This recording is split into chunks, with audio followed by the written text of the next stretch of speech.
I used the iPhone XR in 2022 and here's what I found. Now probably the most controversial thing about this phone was its display. An LCD panel with just over 720p in resolution seems like an instant failure, but that's for tech nerds. After using this phone for a while, I think this display is more than enough for most users. Granted, it's not as sharp as an OLED panel with contrasty colors and deep blacks, but it's still good enough to get the job done.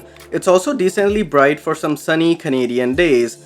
The only thing I didn't like about this display are the thick bezels, but that can be somewhat taken care of by using a dark wallpaper. Other than that, it's a solid display for day-to-day use, and this display is wrapped around in an aluminum frame with a glass back. I personally think it is one of the best looking iPhones with its anodized frame, single camera on the back, and especially this white color. The white also does a decent job of hiding fingerprints. The button placement is perfect, with the buttons being nice and clicky. And as always, I love the ringer silent switch button on the left. Overall, this phone's design and build quality are pretty solid. Now you can also do me a solid by subscribing to this channel. I am trying to reach 1,000 subs by the end of this year, so subscribing to this channel helps a lot. Another solid thing about this phone is the battery life. The power efficient A12 Bionic chip along with the lower resolution LCD display help this phone get solid battery life. In my day-to-day use, I was easily able to get a full day out of this phone with low to medium usage. In my case, that consisted of social media browsing and some gaming. Now as you can see, I don't have a SIM card in this phone since it is a company phone and is logged, so the battery life will vary for people using this on LTE. The only thing I would ask you to keep in mind while getting this phone used is the battery health. Anything below 85% will give you a hard time getting through the full day. Apple didn't include a 5-watt charger in the box, which is essentially useless. The phone does charge rapidly at a speed of 15 watts with a wire and charges wirelessly as well. Now in addition to helping with the battery life, the A12 Bionic chip greatly helps with the performance in this phone. Never at any point while using this phone did I feel it's almost 4 years old. And that's something I always commend Apple for. Gaming was also a breeze on this phone. I don't normally game too much on phones, but for testing this iPhone, I installed a few big ones. I played multiple long sessions of PUBG, Call of Duty, and Asphalt 9 and never noticed any hiccups on the device.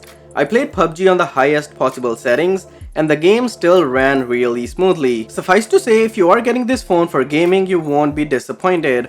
And another thing you won't be disappointed in is the software department. The phone is running iOS 15.4 pretty smoothly, and from the looks of it should get another 2 major updates, which means it should easily last most people another 2 to 3 years. Other than that, basic phone functions such as Wi-Fi, Bluetooth, and call quality have been working perfectly fine for me.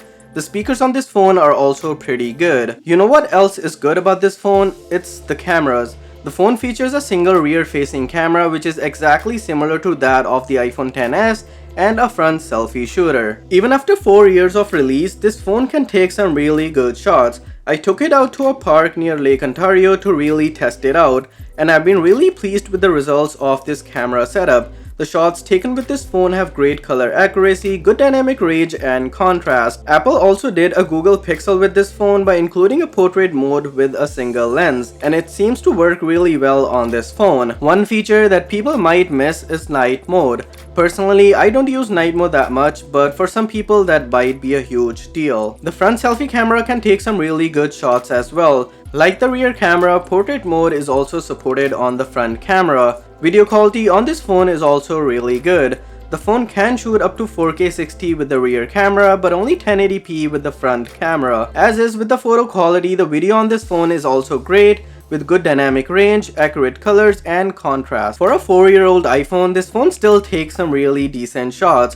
Now obviously, the lack of a telephoto and an ultra-wide camera means there's less versatility with this iPhone, but hey, we're not paying top dollars for this phone. Overall, I would still recommend this iPhone to people in 2022. It still has a few more years of life left in it. In Canada right now, the prices for an used iPhone XR are ranging from $300 to $350, which seems kind of fair to me. Well, that's it for this video guys. Hopefully you enjoyed it. Be sure to subscribe and I'll see you guys in the next one.